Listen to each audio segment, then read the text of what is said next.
4.5 crore case Indian judiciary में pending है।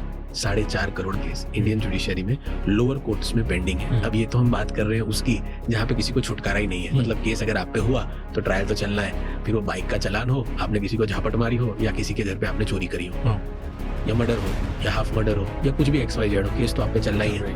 अब ऐसे 4.5 करोड़ केसेस पेंडिंग है इंडियन जुडिशरी में। अगर ये बैकलॉग को जिस तरीके से क्लियर हो रहे हैं, ये बैकलॉग जिस रेशियो से बढ़ते जा रहे हैं और क्लियर हो रहे हैं, तो इनको 300 साल लगेंगे राज भाई।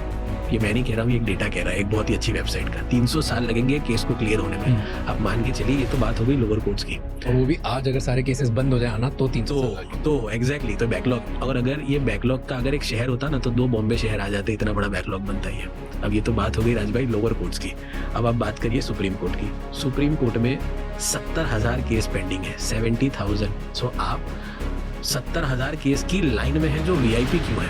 आपको पता ही है, मतलब सुप्रीम कोर्ट जाना है तो पैसा तो चाहिए आपको, और मोटा पैसा चाहिए, उसके बिना कोई आपकी फाइल नहीं छुएगा, ये वास्तविकता है। तो VIP लाइन भी 70,000 की है, तो ये हकीकत है।